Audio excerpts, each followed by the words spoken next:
እንኳን ደስ አለን እንኳን ደስ አላችሁ ወንድማችን አዶናይ ጃኒና የተለያዩ ጓደኞቹ ዛሬ ወደ ቤታቸው ገብተዋል ሄኖክ ኃይሌ ጃንደረባው ሚሽን ተቀብሎ ነው እውነቱን ልንገር ቦሌ መድኃኔዓለም ይሄ የምታየው መድረክ ዳነች አበቤ ናት የከፈለችው የአዲስ አበባ አስተዳደር ነው የከፈለው ይቅርታ ልጠይቃችሁ ፈልጋለሁኝ ግን ካሁን በኋላ በዚህ ቲክቶክ አካውንት ያ የሚጨፍረው አዶናይ የሚዘፍነው አዶናይ እንደ እብድ የሚያደርገው አዶናይ ካሁን በኋላ ታዩት። ሰላም ጤና ይስጥልኝ ወደ የሪኮ ሚዲያ ቤተሰቦች እንዴት ናችሁ? እንዴት ከረማችሁ? እኛ አለን እግዚአብሔር የተመሰገነ ይሁን። ዛሬም እንግዲህ ወቅታዊና አዳዲስ በሆኑ ቪዲዮዎች መተናል። አዎ በዛሬ ቪዲዮ እንግዲህ በአላፋት ዝማሬ ጉዳይ ዲያቆን ሄኖክ ኃይሌ ከባድ ተቃውሞ ገጥሞታል። እሱን ቪዲዮ የምናስመለክታችሁ ይሆናል። ከዚህም በተጨማሪ እንግዲህ በብዙሃን ዘንድ ተወዳጅ ሆነው ማስተር አብነት በጠና ታሟል እየተባለ ይገኛል። ለሕክምናም ወደ ውጭ ሊያቀና ነው። እንዲሁም ደግሞ ከሃናም ብለው ሲያጭበረበሩ የነበሩ ሁለት ግለሰቦች በቁጥጥር ስር ውለዋል። እነሱንም ቪዲዮ የምናስመለክታችሁ ይሆናል።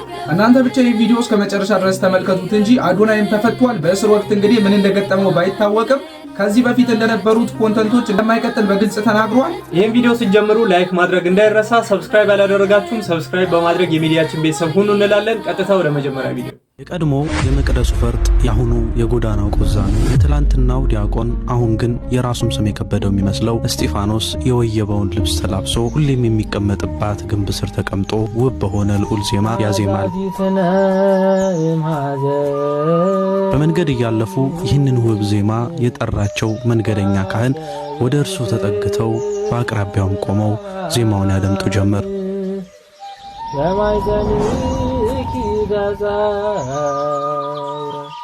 ብሉ የመዋዕል ሕፃን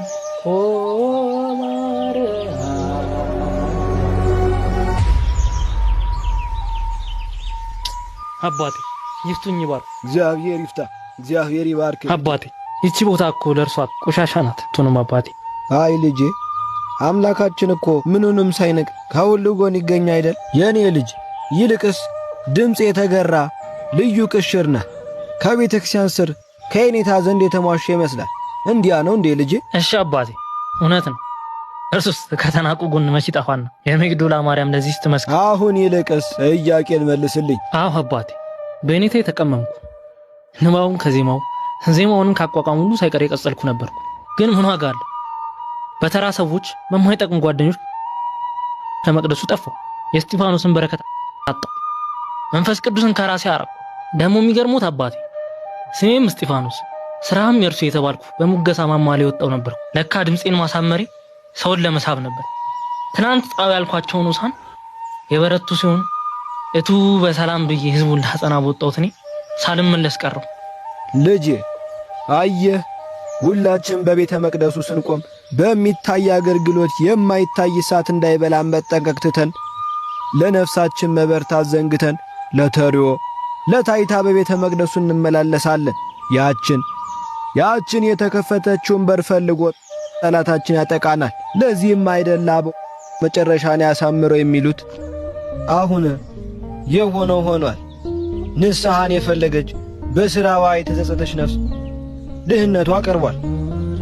ደግሞስ አገልግሎት በክህነት ብቻ አይደለም። ተመለስ ልጄ። ቅዱስ ጴጥሮስም ክህደት አምጥቶ ነበር፣ ግና የሚረባውን ስለሚያውቅ ተመለሰ።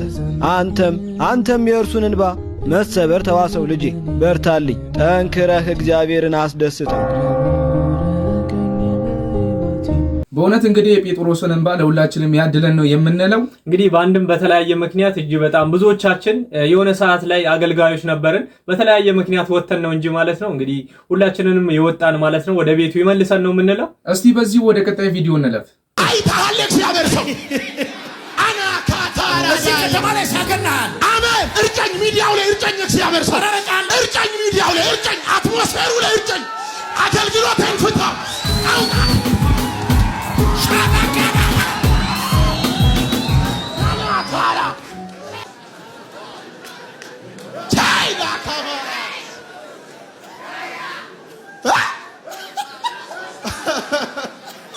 ታሊያዳ ካቫርዳስ አይታል የት ነው የምታገለግለው? እዚህ አዲስ አበባ ነው የማገለግለው። ምን ሚኒስትሪ ውስጥ? ትንሣኤ ወንጌል የሚባል። የማን ነው ቸርቹ? ነቢይ ምረቲካ ይባላል። አይ ላቭ ዩ በልልኝ እና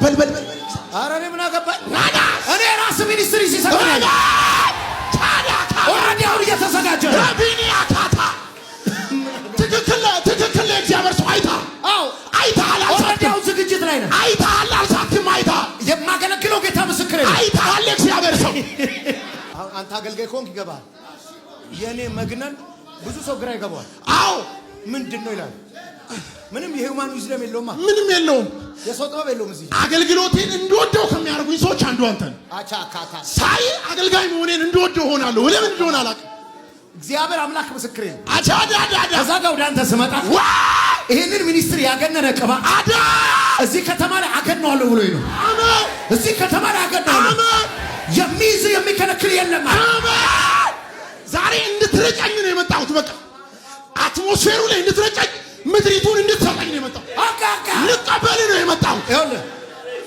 ከነቢያት የሚወሰደው ስፒሪት ነው አው ከኤልያስ ከተለያየ በኋላ አናና መንፈስ በኤልሳ ላይ ነው ያለው አቻቻና ላይ ያለውን መንፈስ ሻዋጋ ሁማታስ ወሰደው በኢየሱስ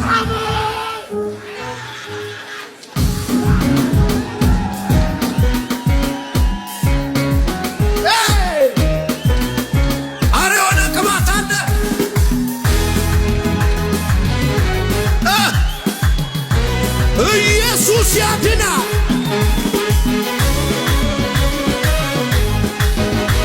የተመለከታችሁት ነው እኔ ግን ግራም ይገባኝ እጽውስ እንደሆነ እንዲቆይ የሚገቡት የሚጮታቸው ሁላ በጣም ይለያል አንዳንድ ሰው እንደዚህ ሲሆን ሊያዝ ለገናሽ አስቸገረ ይባላል ይሄ ለማይክ ያዡም ነው ያስቸገረው ማይክ ይዘው ለራሱ አንዴ ዝቅ አንዴ ከፍ ይያለ ተሰቃየ ግራ ጋባኩ እንደተመለከታችሁት ነው በጣም ጩኸቱ ምኑ ኢየሱስን ስም እየጠሩ ለሱ ክብር ይሁን ይያሉ አይደለም እንግዲህ ለፓስተሩ ነው ይሁሉ ማለት ነው እኔ ገንኛለሁ እንደኔ እንድትገን ይያለ ነው እንግዲህ እሱንም እየቀባ ያለው ካልቀባኝ ይያለ ነው እንግዲህ እሱም እንደተመለከታችሁት የነብይ ሄኖክ ደግሞ ትንሽ ለየት የሚያደርገው እንግዲህ የኤልያስ መንፈስ በኤልሳ ላይ በእጥፍ ድርቡ ነው እንግዲህ አድሮበታል እንግዲህ የሄኖክ ደግሞ ለቸርቹ ምዕመን በሙሉ ነው የሚያድረው ለመጣ ሁሉ በየሳምንቱ እንግዲህ በዛ ያንተ በጣም ጸጋው ከፍ አለብንና ሚዲያ ክፍሉ ለራሱ በየጊዜው የሚለቃቸው የቲክቶክ ቪዲዮዎቹ ላይ እንግዲህ የኤልያስ መንፈስ በኤልሳ ላይ በእጥፍ እንዳደረ ይላል ነብይ ሄኖክ ሁሉ እየመጣ የኔ መንፈስ ባንተ ላይ ጥሩ ነው ይደር ይላል ለማንኛውም በጣም ትንሽ ከበድ ይላል እዚህ ቦታ ግን ሄዳችሁ በየዋህነት ማለት ነው ምን ትታለሉ ሰዎች ማስተዋሉን ይስጣችሁ ነው የምንለው እስቲ በዚህ ደግሞ ነብይ ሄኖክን ባየነበት እንግዲህ ትንሹ ነብይ ሄኖክ ነው እሱን የሚተካው ሌላ ትውልድ እንግዲህ የመጣ ይገኛል እሱን እያየ እሱን የተከተሉት ይገኛሉ እስቲ የነሱን ቪዲዮ አይተን እንምጣ ደግሞ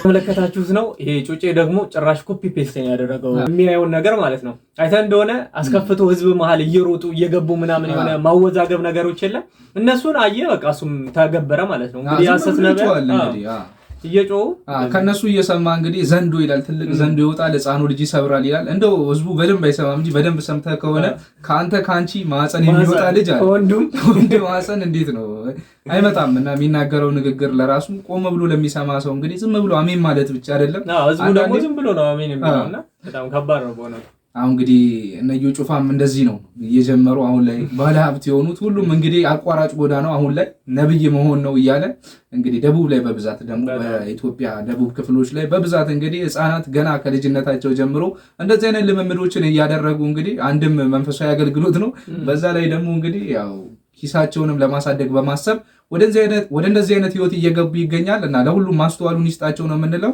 በእንደዚህ አይነት ሰዎች ደግሞ እኛ ልንሸወድ አይገባም ከዚህ ጋር በተያያዘ እንግዲህ የነሱ ፓስተር የሆነው ፓስተር ቸሬ ብዙ ጊዜ እውነቱን በመናገር የሚታወቀው ማለት ነው እዚህ አይነት ነቢያት ምላሽ ሰጥቷል። እስኪ እሱ ምላሽ አዳምጠን እንመለስ። መስቀል የሌለው ክርስትና እየተሰራ ነው። ተጠንቀቁሽ። መስቀል የሌለው ክርስትና መስቀል የለውም። መስቀል የለውም። ጩኸት ነው፣ ጭፈራ ነው፣ ልኑታ ነው፣ ምናምን ነው፣ ተረብሳለ ነው። በመዝሙር መደነስ ነው፣ አክት ማድረግ ነው፣ ዳሌ ማንቀሳቀስ ነው። በመዝሙር ምንም ማከራ መቀበል የለም። ከዛ አምልኮ፣ ከዛ ጭፈራ፣ ከዛ ውካታ፣ ከዛ ዳንስ ወጥቶ ለመዘሞት ምንም ቅሬታ የሌለበት፣ ለመስረቅ ቅሬታ የሌለበት፣ እምቢ የሚሉት ኃጢአት የሌለበት ህይወት ክርስትና መስቀል የለውም። ይሄ ክርስትና አይደለም። ክርስትና ሞት አለበት። በየቀኑ ዕለት ራስን መስዋዕት ማድረግ የሚጠይቅ ይሄ አሁን የነገርኳችሁ ነገር ዋጋ ያስከፍላል። የእግዚአብሔር ቃል እንዳይሰደብ ለመኖር ዋጋ ያስከፍላል። ቤት መሆን ዋጋ ያስከፍላል። ልጆች ማሳደግ ዋጋ ያስከፍላል። መታዘዝ ዋጋ ያስከፍላል። ንጹህ መሆን ዋጋ ያስከፍላል። ቤትን ማኔጅ ማድረግ ዋጋ ያስከፍላል። እንደ ልብ መሮጥ የለውም። መስቀል አለው። ክርስትና ነውና የጌታ ስም እንዳይሰደብ፣ የጌታ ቃል እንዳይሰደብ፣ ትምህርቱ እንዳይሰደብ ዋጋ መክፈል ነው። ወንጌል ነው ይሄ። በውጭ ባሉት ዘንድ እንዳይሰደብ ጳውሎስ ይሄን ነው ሲሪየስ ያሰው። እነሱ መምህራን ዘንድ እንደዚህ አይነት ትችት እየቀረበባቸው ይገኛል። እንግዲህ ብዙ ጊዜ አዳምጣችሁ ከሆነ በፕሮቴስታንቱ ዘንድ ሁሌ ምቾት ነው፣ አልጋ ባልጋ ይሆናል ኑሯችሁ፣ ካሁን በኋላ መከራችሁን ነቀልኩት፣ ምንም አይነት ነገር አያጋጥማችሁም፣ በቃ በንብረት ላይ ንብረት፣ በሀብት ላይ ሀብት የሚሉ አይነት ትንቢቶችን ነውና የምናዳምጠው። በክርስትና ውስጥ ደግሞ ምቾት ብቻ ሳይሆን እንግዲህ መስቀልም አለ መከራም አለና ያን ነገር ሁሉ ታግሰን ስናልፍ ነው ክርስትናችን ጽኑ የሚሆነው ማለት ነው። አሁን እንግዲህ በተለይ ደግሞ እንደዚህ አይነት እውነቱን የሚናገሩ ፓስተሮች ብዙም እየተወደዱ አይገኙም በፕሮቴስታንቱ ዘንድ። በእነሱ አዳራሽን ብትመለከት እንግዲህ ያለው ሰው በጣም ጥቂት ነው፣ ግን ተአምር አለ፣ ነብይ ነው ያ ሰው፣ የተለያዩ ነገሮችን ሚራክል መኒዎችን ይሰራል በሚባልበት ቦታ ደግሞ አዳራሽም ሆነ ስታዲየሙ ጢን ብሎ ሲሞላ ትመለከታለህ። በጣም እንግዲህ ህዝቡ የባንክ ቡክ ይዘና ከተባለ ተሰብስቦ ነው የሚሄደው። የመጨረሻ መንገድ እስከሚዘጋ ድረስ አዲስ አበባ ላይ እየተመለከተን እንገኛለን። እንግዲህ ህዝቡ እንደዚህ አይነት ታምር ናፋቂ ህዝብ በጣም በሷልና በእውነት ለሁላችሁም ማስዋሉን ያደላችሁ ነው የምንለው። እዚህ በመቀጠል ደግሞ በመጀመሪያ ላይ እንደነገርናችሁ እንግዲህ ተወዳጁ ማስተር አብነት ትንሽ የጤና እክል አጋጥሞታል ብለናችሁ ነበረ። ማስተር አብነትን ምንድነው የገጠመው? እስቲ በቀጣዩ ቪዲዮ ተከታትለን እንመለስ። ማስተር አብነት ዋሽቶናል። ማስተር አብነት አታሎናል። አይደለም እናንተ ለምታውቁት እኛ ጓደኞቹ የቅርብ ወዳጆቹ ለሆኑ ሰዎችም ዋሽቶናል። ይህንንም ነገር ከሱ የምጠብቀው ጉዳይ አልነበረም። እስካሁን ድረስም ይህንን አለማየቴ ያበሳጨኛል፣ ያናደኛል። ስንቶቻችሁ ማስተር አብነት በብዙ ህመምና በብዙ ስቃይ ውስጥ ሆኖ እናቶችን ሲረዳ ሲያግዝ አይታችሁታል። ብዙ ጊዜ የህመም ስቃይ ውስጥ ሆኖ እንደታመመ አንድ ቀንም ነግሮን አያውቅም። በሚዘዋወርባቸው የገጠር አካባቢዎች መኪና ውስጥ ፍራሽ አንጥፎ እንደሚተኛ ቅርብ ጊዜ ነው እኔም የደረስኩበት። ከፈጣሪ በታች እኔ በኢትዮጵያ ህዝብ ጸሎት ነው ያለሁት። እኔ ስቀመጥ እንኳን ያመኛል፣ እርዳታ እንኳን ስሰበስብ መቀመጥ አልችልም፣ ስቀመጥ ብዙ ያመኛል ሲል ማስተር አብነት እንዲህ ሲል የተደመጠ ይገኛል። ህመሜን መደበቅ ብችል፣ ህመሜን አለመናገር ብችል ደስ ነበር የሚለኝ፣ ግን ሰውነቴ ያስታውቅብኛል ሲል ማስተር አብነት አሁንም ቢሆን እባካቸው የኢትዮጵያ ህዝቦች በጸሎታቸው አስቡኝ ሲል እየተደመጠ ይገኛል። በዚህ ሰዓት ኮፒ ሊንክ ሪፖስት እያደረጋችሁልኝ ለማስተር አብነት ያላችሁን ፍቅር ኮመንት እንድታደርጉና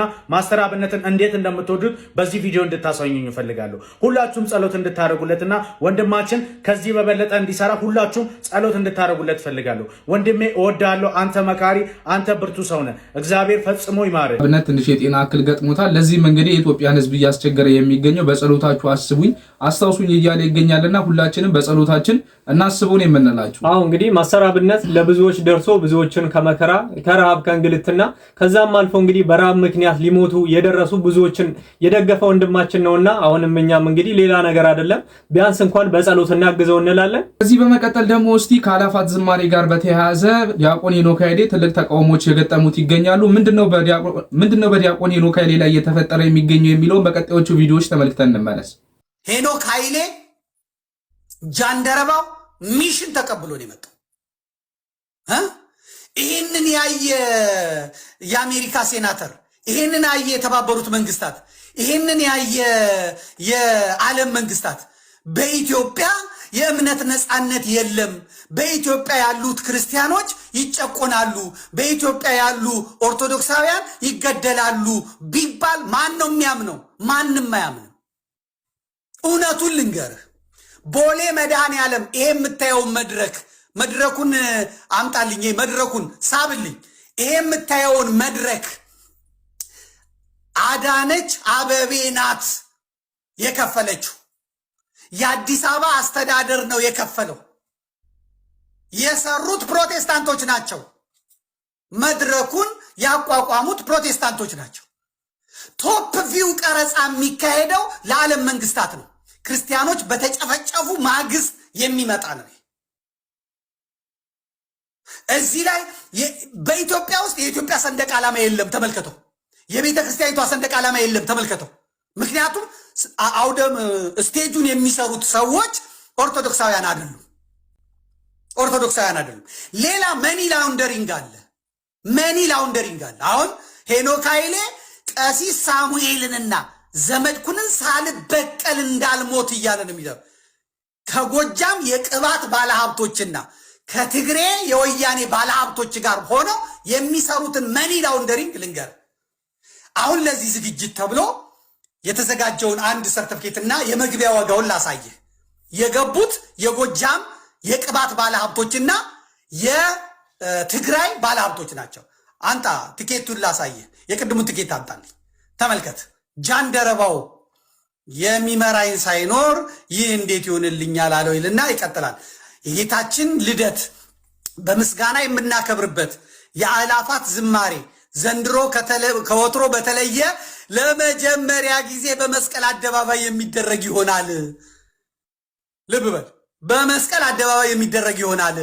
እርሶም በልዩ ሁኔታ ለሚቀርበው ለዚህ ዝግጅት የገቢ ማሰባሰቢያ እንዲሆን ባዘጋጀነው የልዩ እንግዶች የራት ግብዣ ላይ እንዲገኙልን በአክብሮት ጠርተኖታል። አገልግሎቱን ለመደገፍ የመግቢያው ዋጋ 20,000 ብር ነው። 20,000 ብር።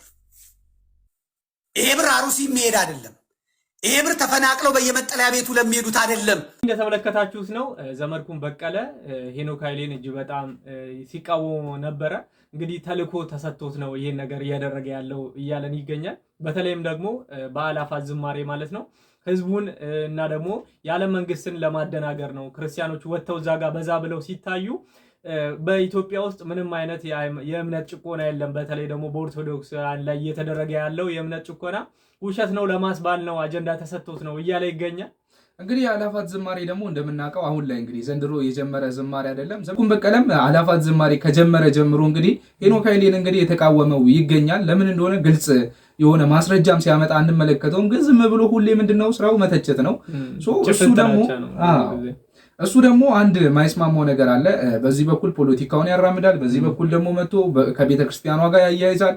ኦፍኮርስ አንዳንድ ቦታዎች ላይ ልክ ሊሆን ይችላል። ለቤተ ክርስቲያን ድምፅ እየሆነ ያለ መምህር ነው። ግን ከዛ በተጨማሪ ደግሞ አለ አይደል ወንድምህን እንደዚህ በሚዲያ ላይ መተህ ደግሞ በዚህ ደረጃ አላስፈላጊ የሆኑ ንግግሮችን መናገር፣ እሱንም መረጃ ሳታቀርብ ነው እንግዲህ እንደምትመለከተው ነው ትኬት ብሎ ያቀረበው። እንግዲህ ማንም የሚያደርገው ነገር ነው። ቪአይፒ ትኬቶች ሊኖሩ ይችላሉ ለገቢ ማሰባሰቢያ። እነዛን ትኬቶች እንግዲህ ሊሸጡ ይችላል። የጃንደረባው ትውልድም ሊሸጥ ይችላል ያን ትኬት። ያን ትኬት ሸጠ ማለት እንግዲህ ሌላ ነገር አደረገ ማለት አይደለም። በነገራችን ላይ ይሄን ፕሮግራም እኮ ሲያዘጋጁ እንደው ሙሉ ነገር እኮ በነፃ አይደለም። እጅግ በጣም ብዙ ነገሮች ያስፈልጋሉ። በሚሊዮኖች ነው ወጪ የሚያደርጉትና የምታሳውስ ከሆነ አምና ራሱ ላደረጉት መርሃ ግብር ማለት ነው በየቦታው ስክሪኖችን አስቀምጠው ነበር። የአንድ ስክሪን ዋጋ ምን ያህል ብር ነው እናውቀዋለን። ላይት ለራሱ ሲስተም ስንት ነው ዋጋው? ካሜራ ዋጋ ስንት ነው? በዚህ ሰዓት ተከራይተ ነው። በጣም ብዙ ወጪዎች አሉ። እንግዲህ እነዚህ ነገሮች ደግሞ ለመሸፈን ገንዘብ ያስፈልጋል። በዚህ ሰዓት ያለ ገንዘብ እንግዲህ በዚህ ሰዓት ላይ ምድራዊ ህይወት ላይ ምንም ነገር ማድረግ አልተቻለም። እነዛን ወጪዎች ለመሸፈን እንግዲህ ባለሀብቶችን ልትጋብዝ ትችላለህ። ግዴታ ነው። ያ ነገር ደግሞ ሌላ ነገር ነው ማለት በጣም የሚያወዛግብ ነገር ነው። ለማንኛውም እንግዲህ ዘመድኩን ወንድማችን ነገሮችን በቀና መንገድ ብትመለከታቸው እንላለን። አንዳንድ ጊዜ የፖለቲካና የሃይማኖት ነገሮችን ባናቀላቀላቸው መልካም ነው። ብዙ ጊዜ እሱም እንግዲህ ፖለቲካው ላይ ስለቆየ ጠለቅ ብሎ እንትን ስለሚል ነገሮችን የሃይማኖቱንም በፖለቲካው አይን እየተመለከታቸው ያልተገባ አስተያየትና ትችት እያቀረበ ይገኛል። ከዛም በተጨማሪ እንግዲህ ሁሉም ሰው እንዳንተ ላያስብ ይችላል አይደለ? አሁን ለምሳሌ ዘመድኩን በቀለ በብዛት እንደዚህ መንግስትን በመቃወም ምን በማለት ነው የሚታወቀው። እንደዚሁም ደግሞ ለተለያዩ ወገኖችም ድምጽ ሲሆን ይሰማል አልፎ አልፎ። እነዚህም ጉዳዮች ታዲያ አሁን እሱ ኢትዮጵያ ውስጥ ቢሆን ይሄን ነገር ያደርጋቸዋል የሚለውን ነገር ለራሱ ስታይ በጣም ጥያቄ ውስጥ ያስገባል። በዛ ዕለት ደግሞ እንግዲህ ከዚህ በፊት እንግዲህ ገናን በዓል የምናስታውስ ከሆነ ይህም ፕሮግራም የተጀመረበት ዋና ዓላማው ምንድነው? እንግዲህ በጌታችን ኢየሱስ ክርስቶስ ተወለደ ብለን ልደቱን እያከበርን እንዴት ነው በናይት ክለብ ኮንሰርት እያለን እንደዚህ አይነት ፕሮግራሞችን የምንሳተፈው? በጣም ስንት ወጣት ነው እንግዲህ ከመጠጥ ቤት ከተለያየ ቦታ መሄድ ትቶ እንግዲህ በዝማሬ እያሳለፈ ይገኛል። ይህ በጣም ትልቅ ለውጥ ነው። በነገራችን ላይ ዲያቆን ሄኖክ ኃይሌ እንዲሁ ትልቅ ስራ ሰርቷል ተብሎ መመስገን ያለበት ነው እንጂ እንደዚህ መተቸት ያለበት ሰው አይደለም ብለን እናስባለን። ከኛም በተጨማሪ እንግዲህ እናንተን ሐሳብ አስተያየት በኮሜንት መስጫው በኩል አስፍሩልን ነው የምንለው። ከዚህ በመቀጠል ደግሞ ዲያቆን ሄኖክ ኃይሌ የሆነ ሰዓት ላይ ኢንተርቪው ተደርጎ አንድ የተናገረው አስገራሚ ንግግር አለ። እሱም ቪዲዮ ተመልክተን ነው እንመለስ። ሁሉም ሰው የሚኖረው የራሱ መጥ እኔ ባንቺ ስቀና እኔ የመሆን ጊዜን እያቃጠልኩ አንቺን ለመሆን ስጣጣር ነው። ስለዚህ ለዚህቻችን እድሜ የሆነ ሰው ፕሮግረስ እያየው እንዲሆነ እያልኩ እየተደሰትኩ እየተቃጠልኩ እየተበሳጨው ለምን ጊዜን አጠፋዋለሁ? አንተን በመሆን ቢዚ ከሆንክ የሌላው ጉዳይ ያሳስብ እና ብዙ ጊዜ ቅናት የሚመነጨው እግዚአብሔር ለቃየል ምን አለው መሰለሽ? ስለምን ቀና ስለምን ፊት ጠቆረ አለውና ምን አለው መሰለሽ? መልካም ብታደርግ ፊት ያበራል ነበር አለ። ምን ማለት ነው? አንተ መልካም ከሰራህ የሱ ሰክሰስ አያበሳጭም። ይሄ ጀነራሊ ለሁላችንም ነው የተናገረው። ቃየሎች ባቤሎችም ስለበዛ ነው ለሁላችን ነው። እኔ ጓደኛዬ መኪና ሲገዛ የምናደደው እኔ መኪና ስለሌለኝ እሱ ከመግዛቱ በላይ እኔ ያለመኖር ጫና ሆኖብኝ ለምናደደው አይደል? ቢኖረኝ ግን ምንም አይመስለኝም። ስለዚህ የእሱ ሰክሰስ የሚያናድደኝ እኔ ፌል ስላደረኩ። ስለዚህ መፍትሄው ምንድን ነው? የራሴ ላይ መስራት። መልካም ብታደርግ ፊት ያበራ የለውም። ለምን ራስ ላይ አታተኩርም? ያንተ ስኬት የእሱ ስኬት እንዳያናድደ የማድረግ አቅም አለ።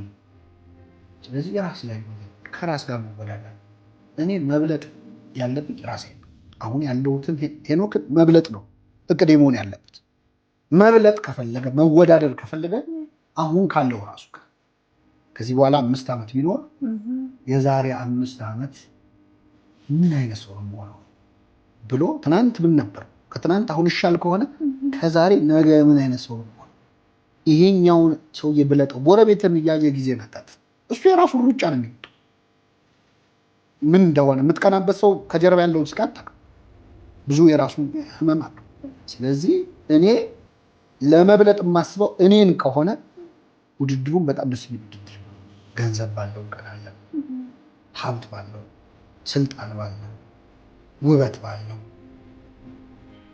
ይሄ የተሳሳተ ቅናት ለሚበልጠው ጸጋ ቀሩ። ገንዘብ ባለው ሰው ከቀና በሚመጻው ሰው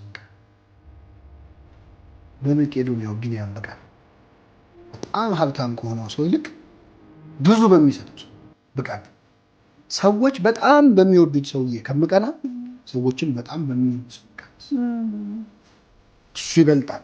የሚበልጠው ጸጋዬ አንዳንዴ በህይወታችን በጨለማችን ልክ ብርሃናችን ነው። አብርሃም በጣም ጣዖት አምላኪ ከነበረ ቤተሰብ ነው የተለየ።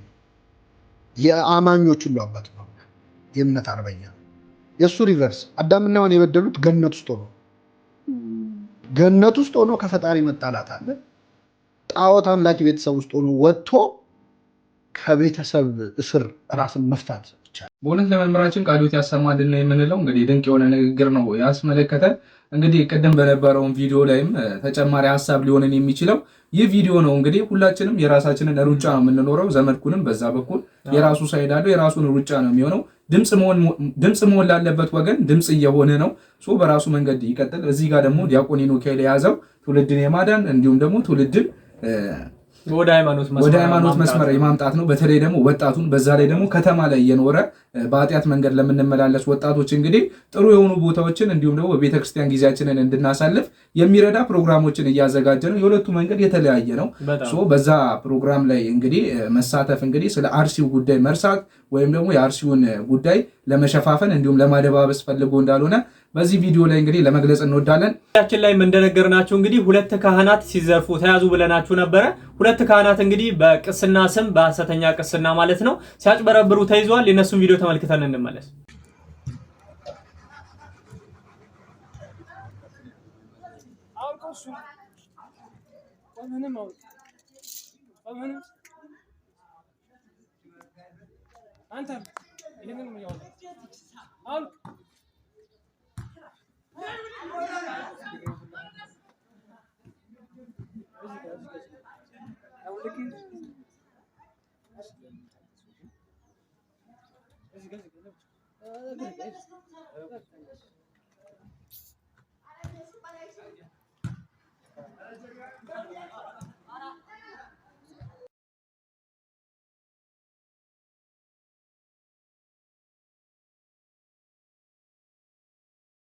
አነን ብለው በየቦታው የተንቀሳቀሱ እንግዲህ ከምዕመናን እያሳለሙ ገንዘብ ሲሰበስቡ የነበሩ ያለ ቤተ ክርስቲያን ፍቃድ ሲንቀሳቀሱ የነበሩ እንግዲህ ሰዎች ናቸው በቁጥጥር ስር የዋሉት።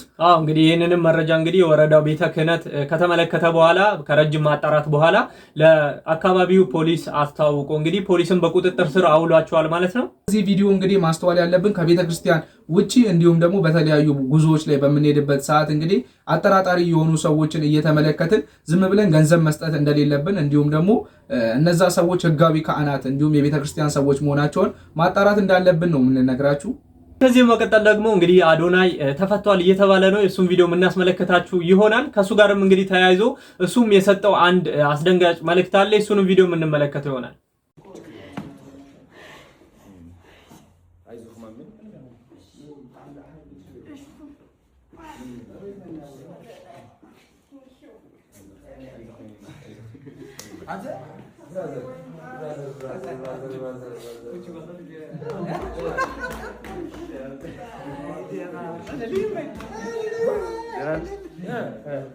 ይቅርታ ልጠይቃችሁ እፈልጋለሁኝ፣ ግን ካሁን በኋላ በዚህ ቲክቶክ አካውንት ያ የሚጨፍረው አዶናይ፣ የሚዘፍነው አዶናይ፣ እንደ እብድ የሚያደርገው አዶናይ ካሁን በኋላ አታዩት። እንግዲህ እንደተመለከታችሁት ነው አዶናይ መፈታቱን እንግዲህ ይታወቃል። ከዛ ጋርም ተያይዞ እሱ ምን እንዳጋጠመው ባይታወቅም እንግዲህ ካሁን በኋላ እንደ ከዚህ በፊቱ በሚዲያ ላይ እየወጣው እንደዚህ ስደሰት ስሯሯጥ አትመለከተኝም እያለ ይገኛል። በዚህ ወደ ቀጣይ ቪዲዮ እንለፍ።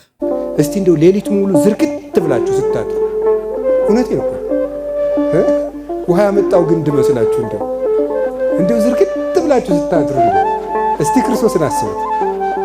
3 ሰዓት እኮ የታሰረበት ሰዓት ምሽት 3 ሰዓት 6 ሰዓት እንደሆነ ከሐና ከቀያፋ ፊት ተከሶ የቀረበበት 10 ሰዓት ጀምሮ እያመላለሱ ሐናና ቀያፋ የገረፉበት ሰዓት የጌቶች ጌታ እሱ የተከሰሰበት ሰዓት ሰው በዚያ ሌሊት እንዴት 30 ደቂቃ እንደው ክርስቶስን ካረሳችሁ አለቃ የሌላችሁ ካልሆናችሁ በስተቀር ለተኛ ታካራላችሁ። ክርስቶስን እስኪ ያስቡ። በእውነት ለአባታችን ቃልዮት ያሰማልን የምንለው ለዛሬ የነበረን ቪዲዮ እንግዲህ ይሄን ይመስል ነበረ። እስከ መጨረሻ ድረስ በእውነት ስለተመለከታችሁ እናመሰግናለን። ሐሳብ አስተያየታችሁን በኮሜንት መስጫው በኩል አስፍሩልን። እስከዚህ ድረስ ተመልክታችሁ ቪዲዮን ሜቢ ላይክ ያላረጋችሁም ካላችሁ ላይክ እንድታደርጉት እናሳስባችኋለን። ቀጣይ በሌሎች ቪዲዮዎች እስከምንገናኝ ድረስ ቸር ሰንብቱ።